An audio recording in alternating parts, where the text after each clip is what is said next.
We also have Sam Mogannam. He is the owner of Bi-Rite Family of Businesses in the Mission District, and also the business. He's been a TEDx speaker. He wrote the cookbook, Eat Good Food, and he was named one of 100 people transforming businesses in 2012.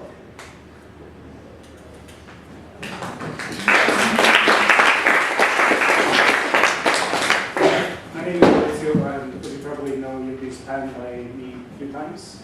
I'm the organizer of STEP lecture series, so we're very happy to have you both here, and thank you for coming.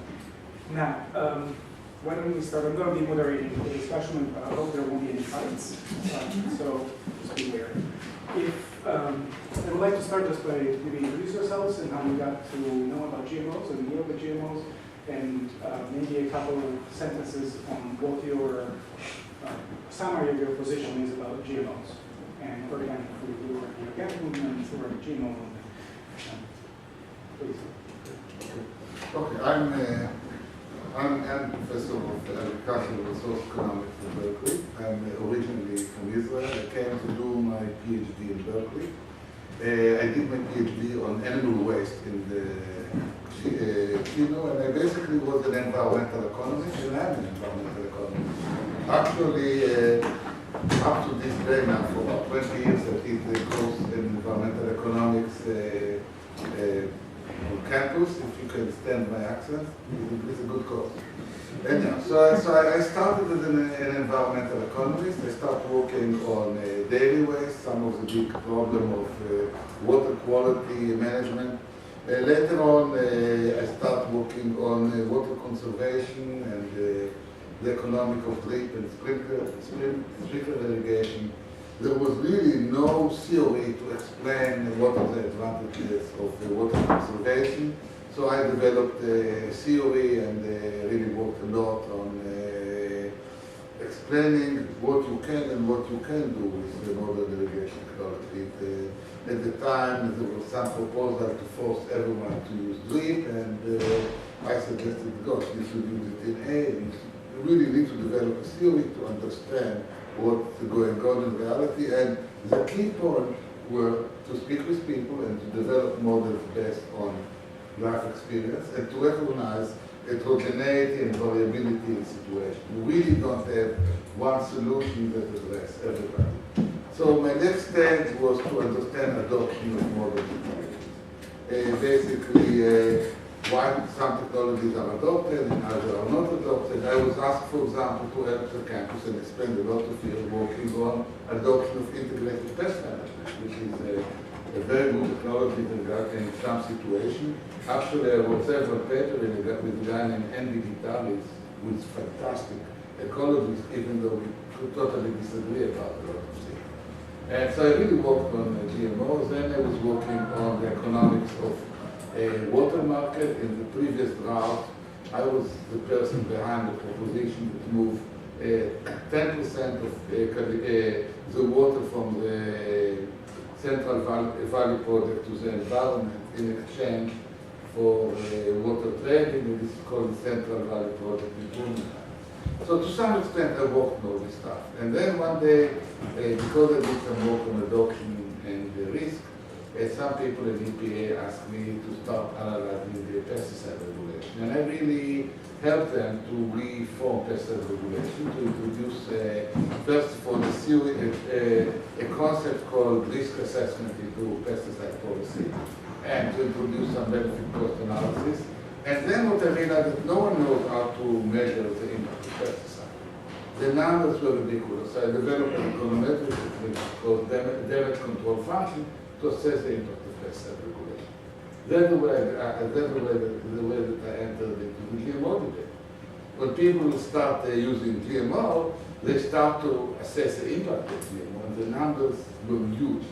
And they really didn't have a good methodology. And someone said, gosh, why don't you help us with this damage control, because GMO is the pest control, to see what is the impact of the GMO, and slowly I started working. I also was working on intellectual property, and when GMO was introduced, actually the first application was something that was called ICE-. It was a gene that helped strawberry to stand frost. And it was developed by a guy named Lindau in plant biology. He's a very nice guy. And there was a big debate versus whether or not to allow it. In the beginning, people were using space. You saw people on campus with spacesuits. You saw that some aliens landed in campus. They were the first people that were working with GMO. There was a big debate, and then economist people asked me to participate, and I found some really interesting things. The scientists wanted regulation that are easy. The environmentalists wanted to kill it, but they wanted regulation that were very, very tough. And the companies actually sided to a large extent with the environmentalists. Why? Because the companies, the big companies, actually like tough regulation because it gives them a monopoly.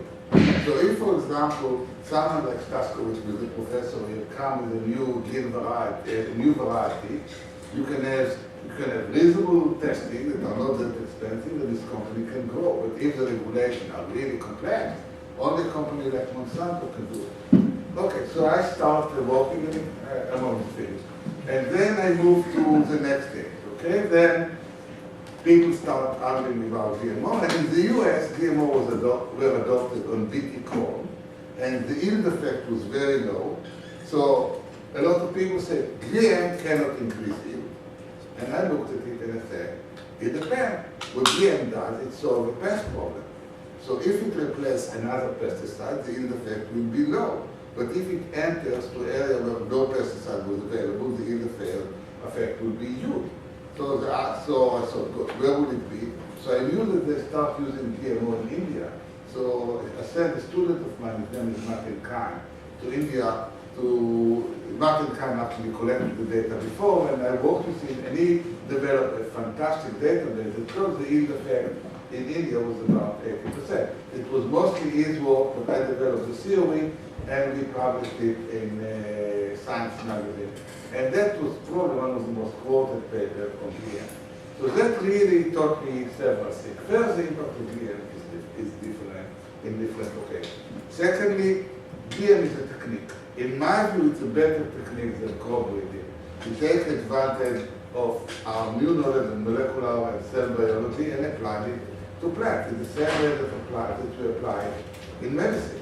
My sister had cancer, passed away not a long time ago. She was able to live 2.5 years longer than otherwise because of the GM medicine. Now, to some extent, working with biologists, I know that other techniques are not as safe. For example, everyone is appreciating biological control, which is a great technique. I own a cat myself. But biological control, while it's a fantastic technique, causes incredible environmental damage. You have the rabbit in Australia, it was biological control. You have the mongoose in Hawaii. So every technique has some side effects. In the case of GMO, I think you have much less side effects than you have with other techniques that are pesticide, because it's basically something that is more controllable. So to some extent, on the theory of it, you are likely to have less problems. But every application is different. For example, I'm very worried if you introduce, let's say, some antibiotic into food, you really have to have regulation. But to some extent, within reason, it can work as good as anything else. Now, you can say, why you are not going organic? Now, if I will be in business tomorrow, if David Zilberman lives in the university, I'll be his partner. I think organic sells. It's sexy, it's nice, you feel good about yourself, it's pure. But if you're in California, you're in an artificial environment. We have a Central Valley that is a desert. You have irrigated water. It's cold at night. There are no pests. You can go organic. You can tell everyone else they're criminal because they use pesticides. Try to do organic in Mexico. Try to do even organic in Italy. When you have pests, it's a different reality. And the yields are lower. And I think, if you have money and you buy food, you can really enjoy everything you want. But if you are poor, you really need food. Now, I think that the Green Revolution has a lot of problems, but it saved many lives. And I really see that later on I'll say the GM already saved a lot of lives. And I think that the anti-GM people, without realizing it, with good intention, caused a lot of damage. because to some extent, the GM thing reminds me of what happened in Russia in Lysenko. Someone basically decided there's something wrong with biology, and everything is behavioral rather than genetic.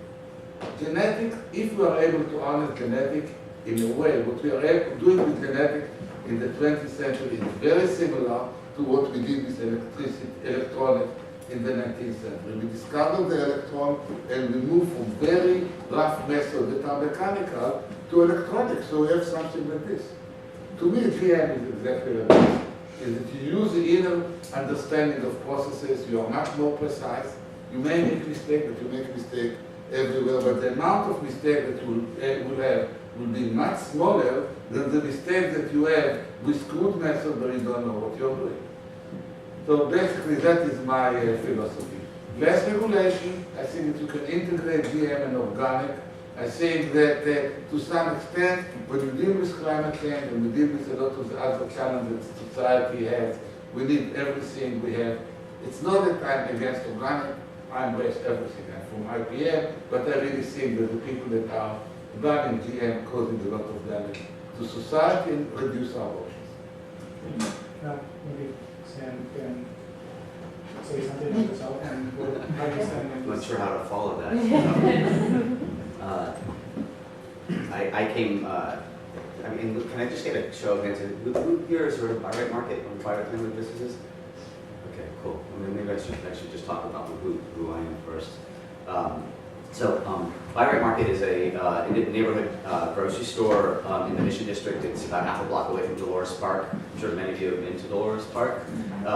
It's a market that's been rooted on that block in San Francisco since 1940. It's actually been owned by my father and uncle since 1964, so this year is actually our 50th year. You know, it's going to sound strange, but I actually started working there 40 years ago. In '74, I was 6. My mom used to give me a nickel and a bag of food after school and have me take the streetcar down and so I can take dinner to my father. And then my dad started putting me to work. He initially started sweeping and mopping the floors. Before long, I was stocking the shelves as soon as I was able to carry cases of beer. And then I started ringing on the register, and by the time I graduated from high school, I wanted nothing to do with it, and fell in love with food. I discovered at a very young age that I wanted to be a cook, and ended up going to City College of San Francisco to study hotel and restaurant operations. After working in restaurants during that period of time, then I moved to Switzerland, cooked at a 2-star Michelin restaurant there for a year before moving back and working at the Rockridge Market Hall, which I'm sure many of you guys have been to over right by the BART station there. Definitely spent a lot of afternoons at Cal, partying with friends, because I had many friends who went to school here during that period of time. And then moved on and went to open my first business, which was a restaurant. And I was 23 when I opened Rendezvous du Monde down in the Financial District in San Francisco. And it was during that period of time as a business owner and as a chef that I learned how important food was. I learned how important food was not only to feeding people, but how important it was to connecting with people. I love you know, your analogy of GM to a computer or a phone, because I think it really makes me think of how this device has made us less connected, and I feel that GM has done the same for farming. It's made farmers less connected to their land, and one of the really important premises of my philosophy and what has driven me in not only being a cook, but now in being a food operator of not only the market, the original family market, but a new market on the Visadero, an ice cream shop. That was the first ice cream shop to use local organic dairy from the Strauss family in San Francisco. And now, there isn't an ice cream shop that opens up that doesn't use organic dairy. But we were literally the first in the city to do it. We founded a nonprofit. It's all about education around food, and we also operate a couple acres worth of farm land in Sonoma. But what I learned was this relationship of the cook. You know, and it didn't matter if I was cooking the food or if I was selecting the food to put on my shelves, was a very intimate one. You know, as a cook, you not only select the ingredients, you prepare them, you touch them. You know, your hands and your just body is all over these things, and you put them on a plate, and then you get to watch somebody put them in their body, and it's a very powerful relationship, one that I don't think enough people who are involved in the food business take seriously enough, and that philosophy, that premise, has driven everything that I do, and one of the reasons why I'm so passionate about the GM issue. I don't advocate to know everything about it. I'm not a scientist. I actually know very little about it compared to the doctor next to me. But what I do know is about people, and I know what people want. I know what you guys want. You want to know what's in your food. You want to know that what you're putting in your body is going to be safe for you. You want to make sure that you're not part of an experiment. That your children are part of an experiment, that you can trust the food that you're eating. And the only way to be able to do that is to buy from people that you can rely on, to buy it from companies that are actually doing the research and the data to secure it, to make sure that it actually is safe for you. So that's my path to getting in philosophy and belief in food, and why I shouldn't say I'm against GMO, but I believe that people have the right to know what's in it. Well, so that kind of brings me to the recent proposal in California, Proposition 31, the right to know bill, that failed to pass. This bill was meant to limit all the products that contain GMOs and make it mandatory, basically, for companies to have things clearly stated. And some people were saying how that would be very detrimental for companies, because they have to label every single ingredient if it contains GMO, and would decrease sales for sure. Now, why do you think it failed to pass, and is that a right to know a good thing, or is it better to be ignorant if it's below a certain percentage? You know, if you have less than 5% GMO ingredients, I can really care, it's fine. Or would you rather know every single ingredient that goes into your pre-processed food, make it GMO free? Okay. So, I actually studied several years ago in the study, the first study on willingness to pay for pesticide-free food. There was an experiment by a company called Berkeley, Los Angeles, to have a pesticide-free food. And what we found is that you really have an interesting situation. Actually, and actually I did a study recently about the population, that a large number of the population wouldn't pay a penny, but more 60% for pesticide-free in our recent study for organic. Then you have a certain number, amount of people that will go up, so there will be about 10% that will pay more than 20% extra. So there is a huge variety. So to some extent, when it comes to labeling, you can have voluntary labeling or enforced labeling. So the question is not if you have the right to know, because you can assume that something is GM unless it is a label GM-free. And if you don't mind, you buy it. You can assume that, or you require everyone. So the question, who is paying for it?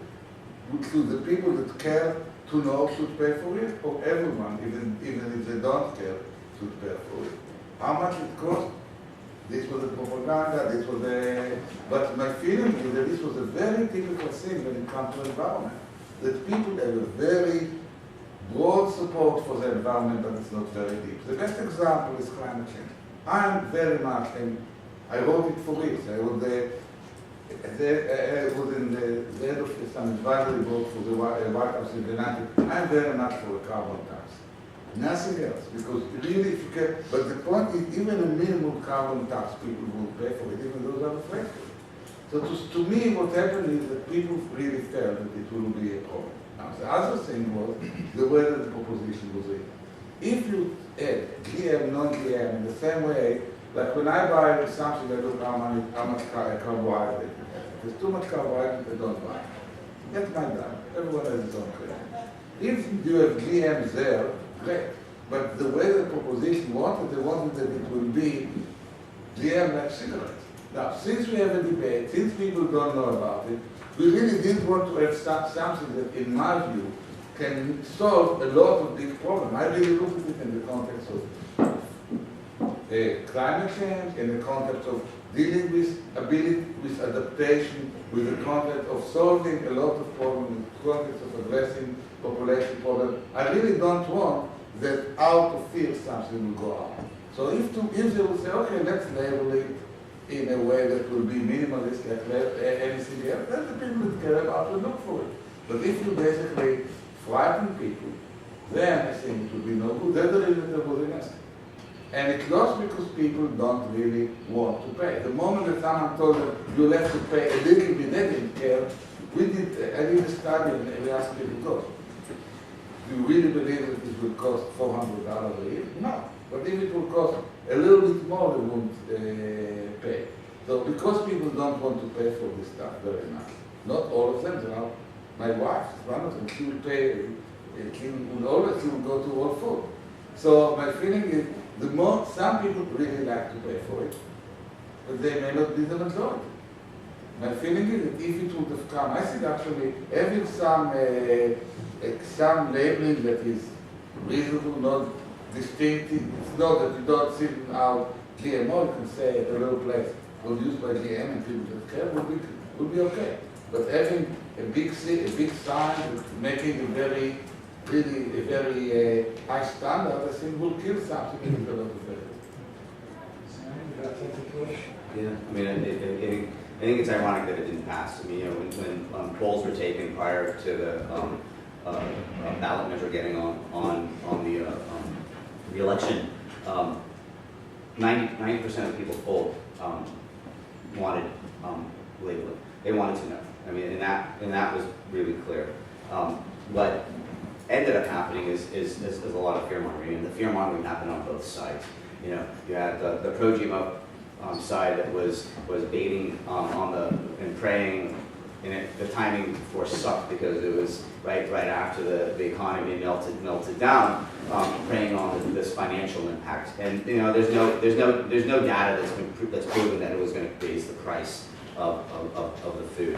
Companies would have had to spend a little bit more money on changing their labels. They would have had time to change the labels when their next print runs came up. But that was a very, very incremental increase on cost. The other side, the anti-GMO side, was preying on the fear of health, right, and the fear of the unknown. And to me, the most recent and the best example of where I potentially see GMO going is what's currently happening with trans fats.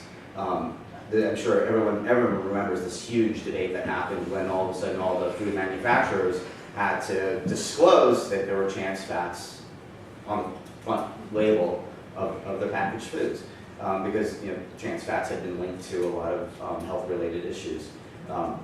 And currently, years later, finally, the FDA has come out and recognized that trans fats are unhealthy, that they're frankly bad, that they're causing an increase in heart disease and cancer and other food-related diseases, and is proposing to ban trans fat use in the United States. Now, the 25, 30 years that trans fats were being used, we were all basically played, right? We were eating these things, we were feeding them to our kids, and during the same period of time, food-related diseases were exponentially increasing, and yet the FDA for years had asserted that trans fats were safe, and there hasn't been enough research on genetically modified foods to prove that they're safe. I'm an advocate of research. I'm an advocate of giving things time. You know, food incredibly has evolved naturally over the years, and you know, humans have intervened. They've crossbred. but it's been a very slow, deliberate process, and everything around it in nature has had time to catch up with it. What's happening with the experiment that's going on in the labs now is it's accelerating the speed at which it's evolving, and everything around it is evolving at the same time. And so you've got super weeds and super bugs that are just adapting at this crazy rate, and aren't the current chemicals that are being used aren't strong enough, and stronger chemicals are needing to be used in order to combat them, which might not directly impact our health per se, but it's impacting the environment, and inadvertently that runoff is going to hit our water systems and in the air, and we're going to get it one way or another. So again, transparency, people want to know, and I think it's important to give the researchers time to let the patent holders open up and allow the testing so that we know what we're eating is safe. You know? What about maybe someone from the audience can also maybe ask questions about this? Hi, I'm a food advocate consultant. Until the FDA, since they receive a majority of their funding from pharmaceutical and food companies, it would be a little bit difficult for them to be offering objective feedback as to what Americans health. That's why nobody trusts government. I mean, it's the lobbyists are basically controlling what the policies are. Just saying, you know, everyone's afraid to speak the truth. Fear is a damn awful thing, you know. The point is that today it's very, if you look at, I was working for EPA for many years, and I know that the biggest hero in EPA was the guy that discovered that lead is leading to reduce children IQ and they eliminate lead. In most cases, people use the same approach using medicine. And in my view, I know a lot of scientists, both that are organic and non-organic, and they really try to do what's right. We are not in the, obviously we want money, and we make money, there's no doubt about it. But we are there here for the growth. If we didn't want to really to make an impact, we would be here. And I think that to some extent, if someone could find any evidence on anything, he would publish it, it would be much more famous. So there was a guy in our college that published something that was false, and he became very famous because a lot of people wanted things to be false. Today, it's much more, you are much more popular if you're anti-GMO than you are pro-GMO. So to some extent, the point is that almost anyone that tries to do an experiment tries to make sure that it will succeed. And it does succeed because, to some extent, from a scientific perspective, as I understand it, it's something that is basically a lot of things going for.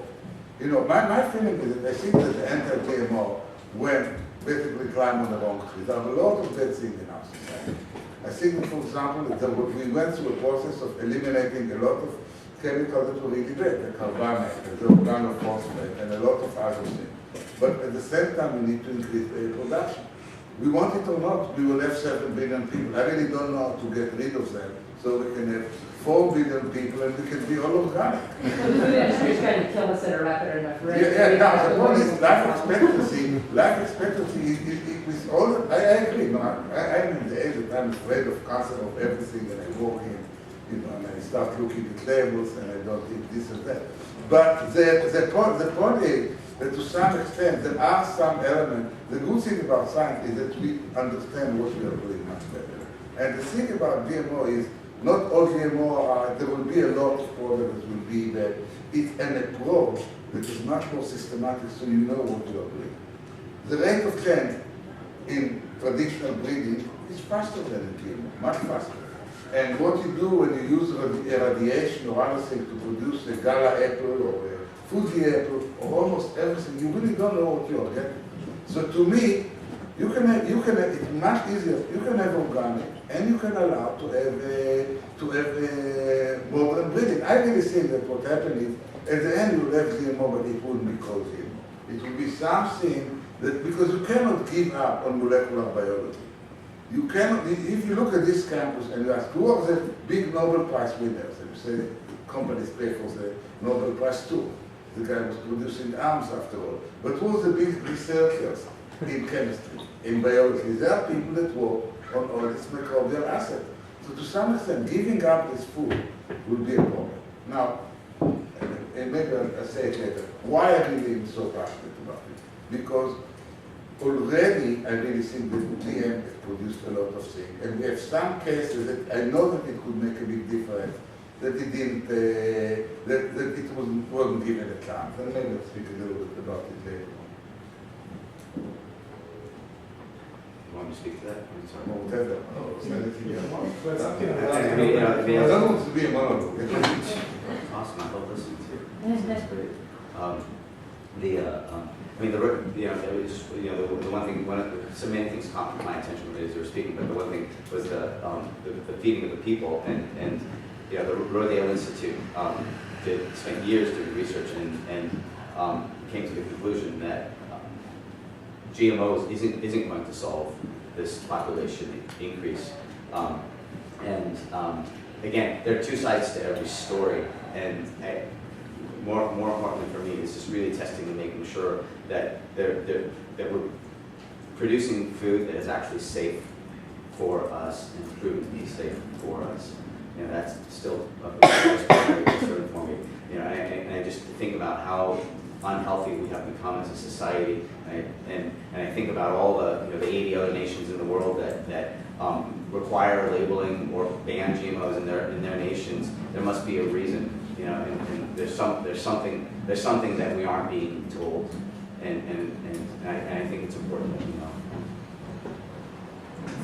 Sam, I'm curious about what you think of GMOs that don't facilitate pesticide use. So if you said it's going to be in our runoff, but like say a banana that is resistant to a fungus, so that you don't have to use fungicide, or an example like that. What do you think of that? I haven't heard of bananas being genetically modified, are they?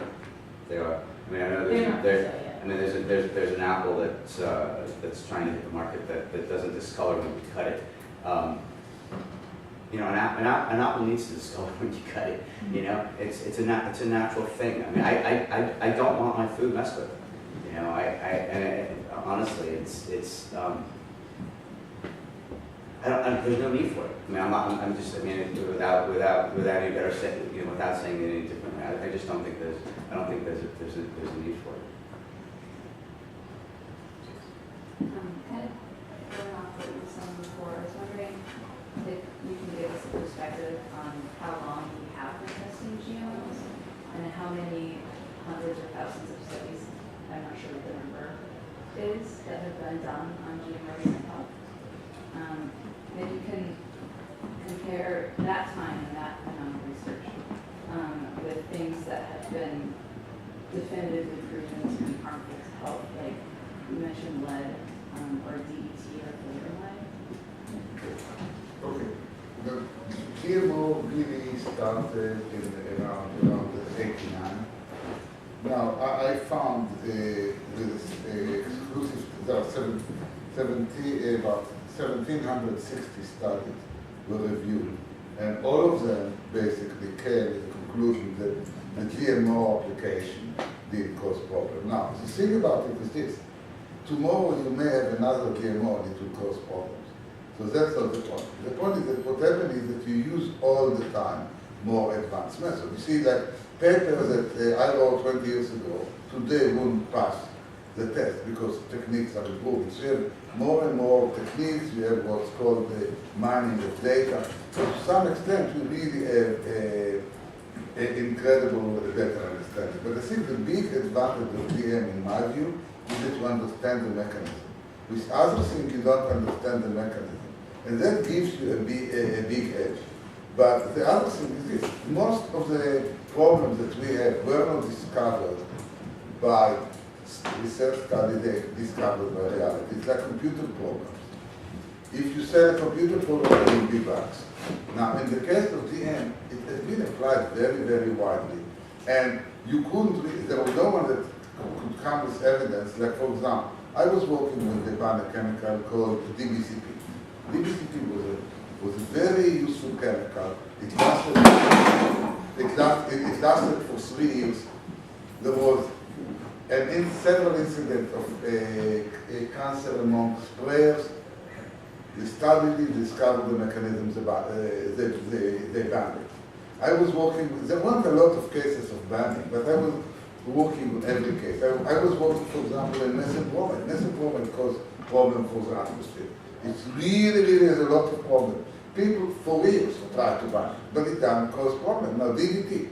The thing about DDT is that the greatest thing about Silent Spring was the DDT wasn't dangerous for humans. The moment that you say we are caring about the environment, then that to me what Rachel Carson did. The environment is a value too. See, the Rachel Carson, probably people use the DDT cause problem to the environment, but no one valued the environment, and she said, good. When we look at things, we have to look at the environmental aspect as well as the health aspect. So there have been a lot of studies that assess it. As I said before, some people suggest to have food that has medicine in it, and I worry about it. You really need to introduce things that theoretically will be safe. That is the key. Things that theoretically will be safe. So if you have something that is happening, it's really a new phenomenon, and that you see it in reality. But that's what happened with every technique that we use. Every technique that we use, 99% is defied in reality because it really breaks theory. And with GM, we have much better theoretical treatment than with organic, than with pesticide, and everything else. I just wanted to say that DDT actually did have an even impact. The workers who had to apply the DDT in the fields definitely got sick.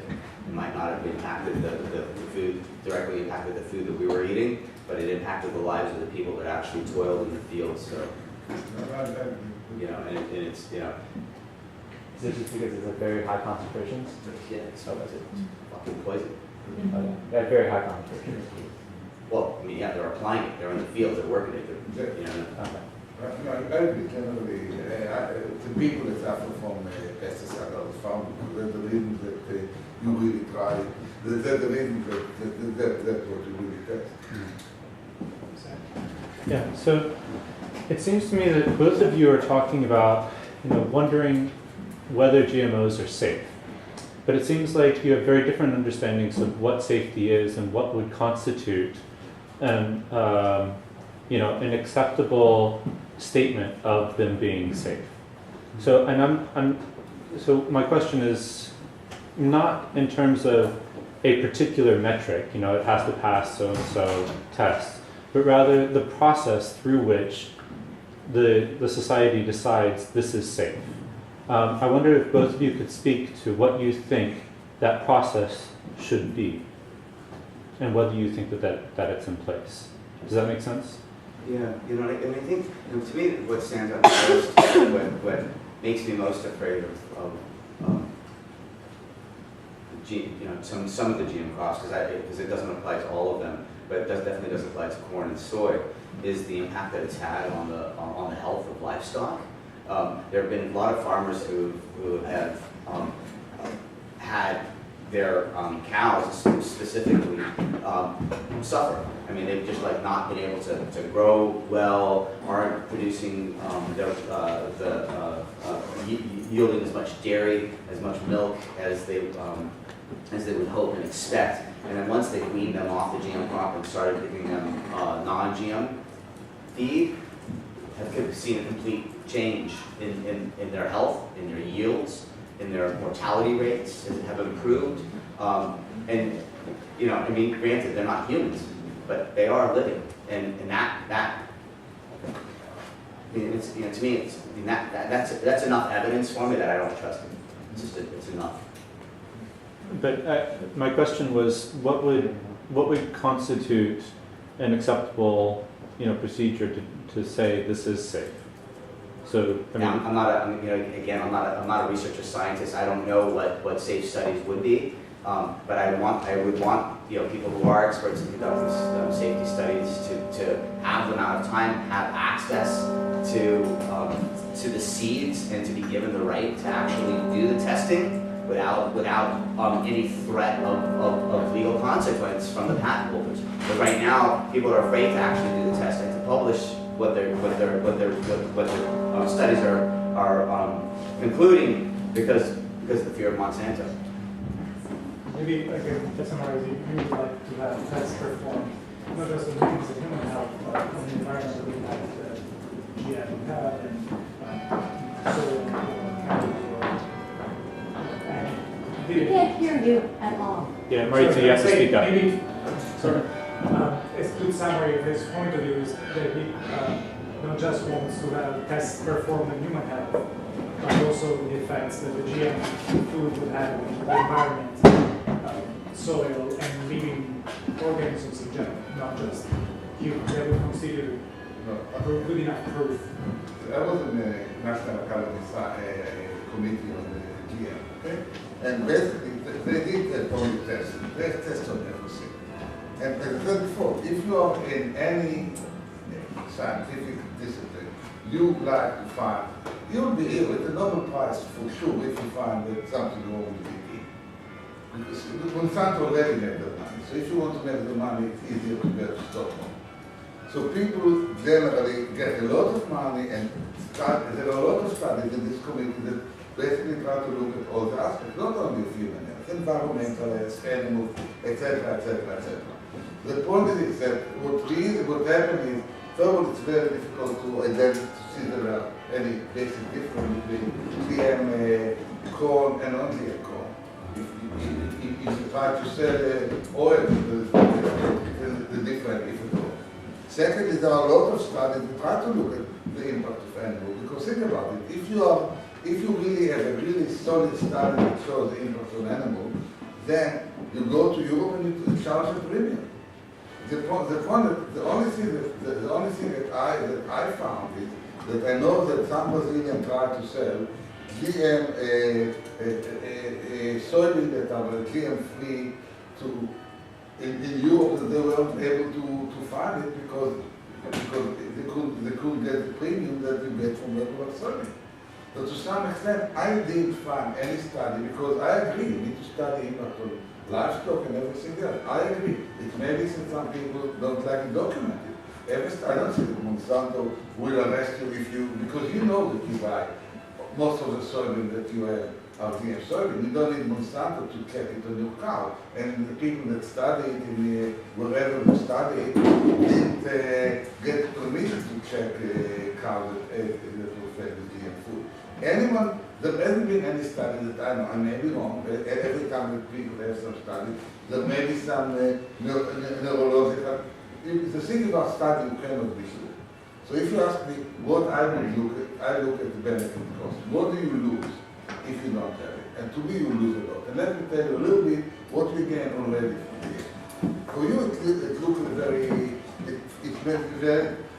GM basically, even though it's used on only 25% of the corn in the world, even less, it basically increased supply by about 14%.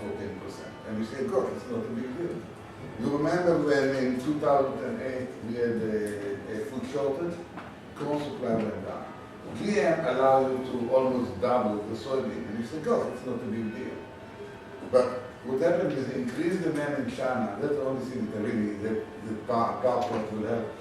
GMOs that produced in Argentina allow you to meet the growing demand for soybean in China. Then you say, God, why do we care? Now, people in Africa eat chicken. They don't, all of them, people in Africa eat meat. They eat chicken, they eat a lot. What does the chicken eat? They eat corn, they eat soybean. And they are exported. Today, US, Brazil, Argentina feed the rest of the world.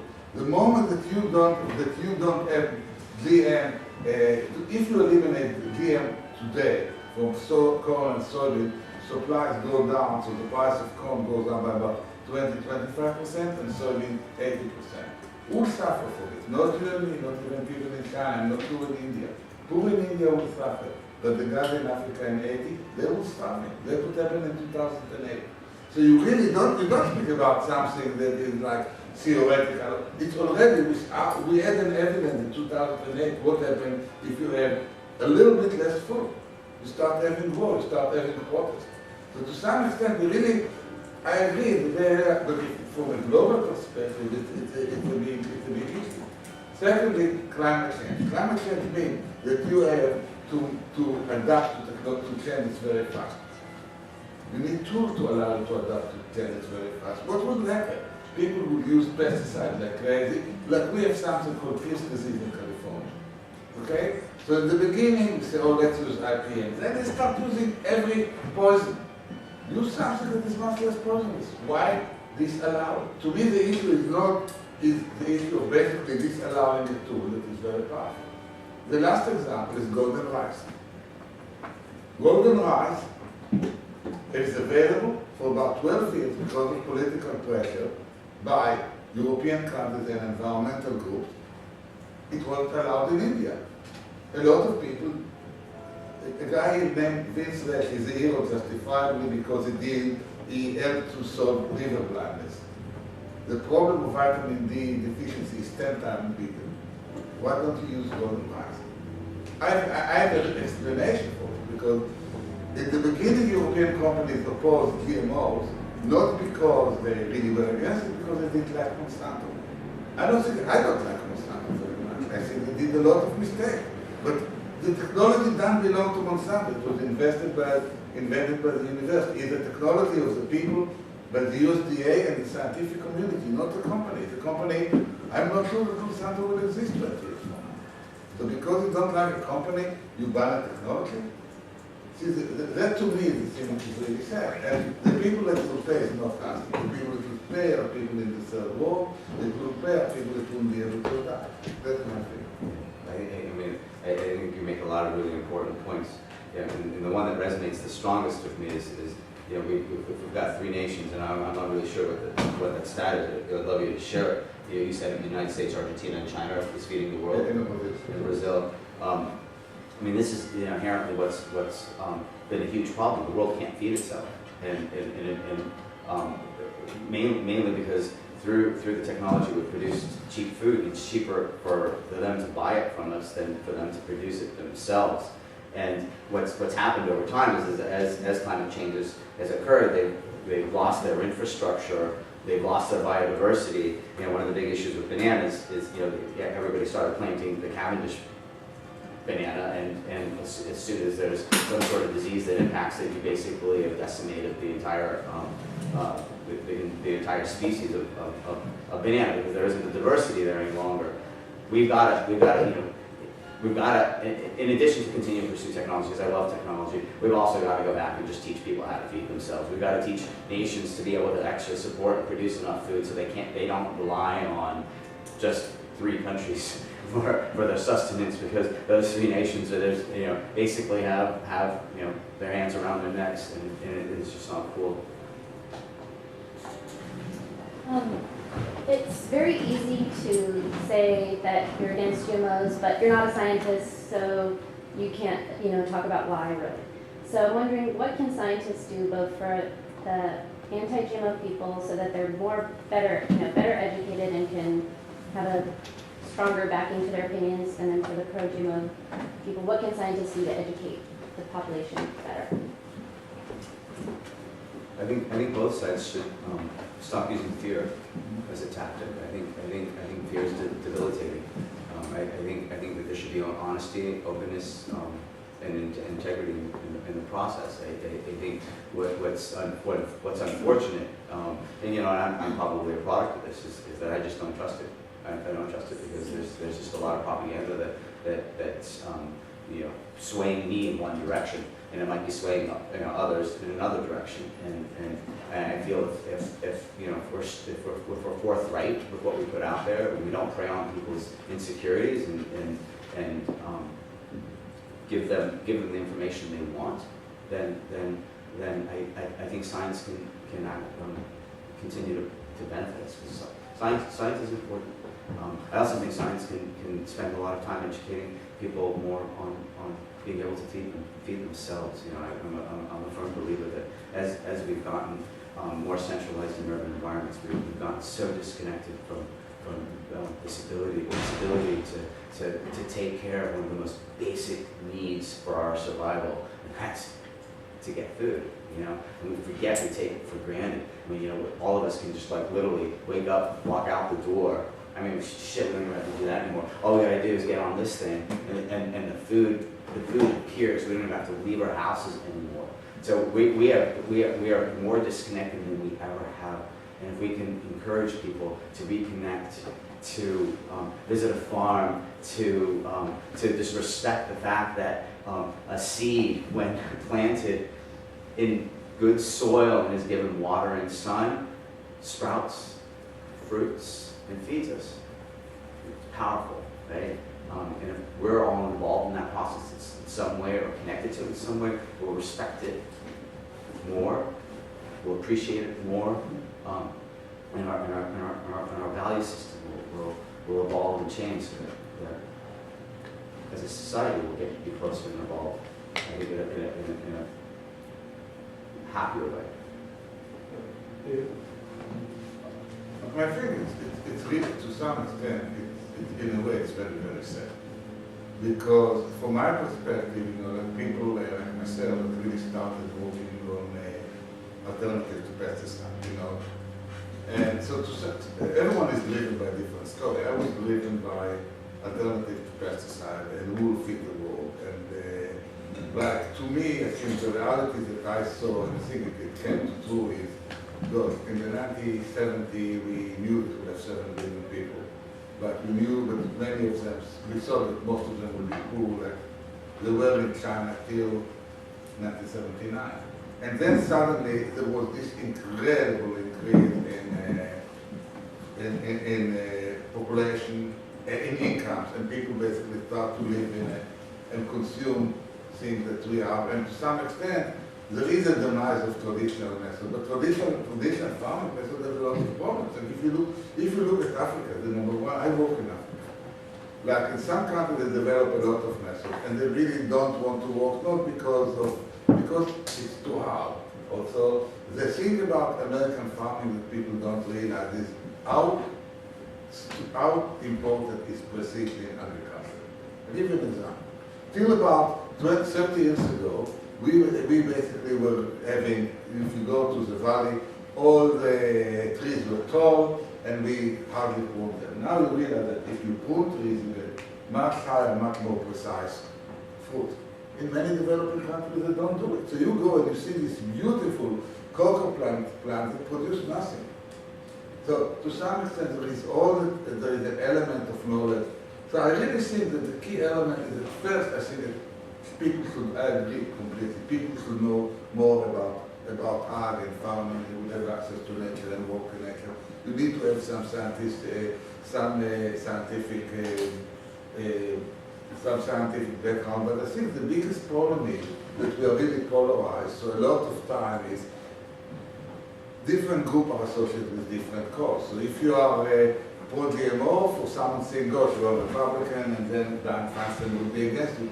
And as scientists, sometimes I say A, sometimes I say B. I really think that it's a lot of time evaluate people not by who they are, but about the content. And I really feel that you can have a lot of fantastic combinations. I don't see any reason why not to use GM to retrieve some varieties that existed 200 years ago, and because of some fungus disappeared, and you can have one gene and suddenly you can use it. I really think the GM will have more genetic diversity than anything else, because you saw the movie Jurassic Park. They're a little bit ridiculous, but some Jurassic type ideas you can do.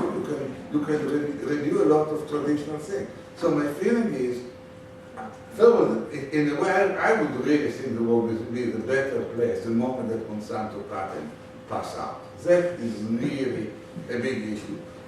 If they are good, the point is a commercial element, and all the other companies are fighting it. If the government really cared about it, they could say, okay, let's make a deal that we will allow every company to use it and pay. That basically, instead of having it exclusive patent, make it non-exclusive patent. Then everyone will use it. Then suddenly you will see everyone using it. But to me, a lot of the issues are commercial issues and people are being used by them. And that's what's sad. Yeah, it's all good. I mean, once the patents are removed from the free market, it will really take control. And I mean, it's awesome. We can have a couple more questions before we wrap up. So as far as breeding, I'm actually not too familiar with the other methods besides genetic modification for improving varieties to be fit for human agriculture. What are some of the other methods that historically, what was done 500 years ago? Or like, what are the alternatives if we don't use genetic modification to improve our crop varieties? The way I understand it, and now people know better than me, he knows better than me. You know, he's a graduate student. I'm an economist. You know, he's a biologist. He knows much better than me. But what I understand is that till 200 years ago, people basically saw what works. Then people realized the principle of genetics, and they really try systematically all the time to select varieties, to take genetic material that perform well and mix it together till you got something that works. Sometimes they develop hybrid, like in corn. But it was basically breeding of trying to find a variety that has good properties and breeding with other varieties and repeating the process again and again till you get something that is consistent. So basically it's a repetitive process that's basically based on some statistics and observation, but not really understanding of the process. That's number one. Later is what people try to do. They try to generate a mutation in weird ways. You can use radiation, you can use chemistry, you can use many other mechanisms that you generate some mutation, and sometimes it works. A lot of foods, and I know that in Japan, they develop incredible number of apples through radiation. I know that to some extent, you really try to see what are the secrets of nature and expose them and take advantage of them. So with GM, we try to have some sort of elaborate to see this gene causes this problem. I think it takes hundreds of years to really understand how the genetic system works, but at least you try to understand it. Otherwise, you try to shoot something, make a difference, have something that works, not understand what's going on. Generate a new material, try it. If no one dies, you continue to consume. That's the way it works.